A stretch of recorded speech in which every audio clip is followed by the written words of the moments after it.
এই একমাত্র উপায় কিনা মানে না মানে আমরা তো গণতান্ত্রিক শক্তির পক্ষে থাকলেও আমরা তো কোনো ধর্মীয় রাজনৈতিক দলকেও তো বলি না যে নিষিদ্ধ করা হোক, তাই না?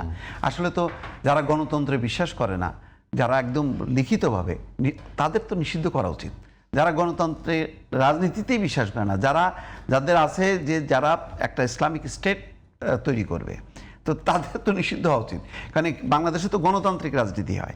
তো এখন গণতান্ত্রিক রাজনীতি মধ্যে গণতন্ত্রের চর্চা করতে করতে ফ্যাসিজম যখন হয়েছে, তার একটা পতন ঘটছে আওয়ামী লীগের। তার মানে সে আবার কিন্তু তাকে গণতন্ত্রের পথে আসতে হবে। এখন যে সামনে আওয়ামী লীগ আসবে, সে তারেক রহমানের বিপরীতে, তারেক রহমানের নেতৃত্বের যে বিএনপি সরকার, তার প্রতিপক্ষ শেখ হাসিনার আওয়ামী লীগ হবে না।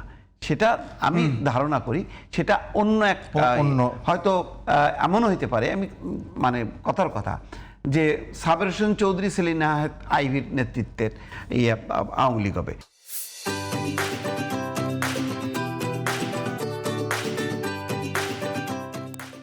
যখনই নাকি নেতৃত্বের কাঠামোটা চেঞ্জ হবে, সাথে সাথে কিন্তু একটা গুণগত পরিবর্তনটা দেখা যাবে। যে আমরা এবার বিএনপির মধ্যে যতটা মডারেট, যতটা মানে মানে কমিউনিকেট দেখলাম যে মানুষের সাথে যে ধরনের এই বিএনপিকে তো আমরা আগে দেখি নাই। তারেক রহমানকে দিয়ে আমরা তো অন্যরকম একটা বিএনপি পাচ্ছি, তাই না?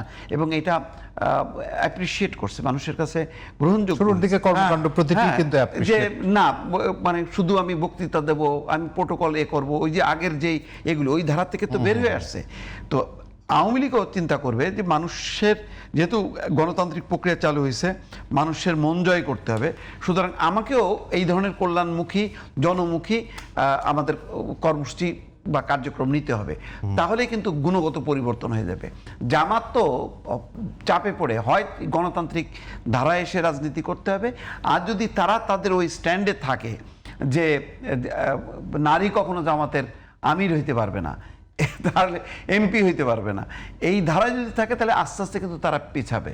তা আমার ধারণা যে এই গণতন্ত্র একটা খুবই সংকটাপন্ন অবস্থার মধ্যে দিয়ে যাচ্ছে। এটা যদি পথ হারায়, তাহলে আমি বলতেছি যে মৌলবাদের একটা উত্থান ঘটে। কিন্তু যদি এটা পথভ্রষ্ট না হয়, যদি আগাইতে থাকে, তাহলে অন্যান্য রাজনৈতিক দলও কিন্তু পরিবর্তন হইতে হবে, তাকে গণতান্ত্রিক ধারায় আসতে হবে, পরিবর্তন করতে হবে। আমি শেষ সরকার এই ধারণা থেকে বের হয়ে আসবে অটোমেটিক, যদি প্রক্রিয়াটা অব্যাহত থাকে। তা আমার ধারণা যে অতীতের বিএনপির মধ্যেও সেই স্বৈরাচারী মনোভাব ছিল, তার মাসুল তারা দিচ্ছে।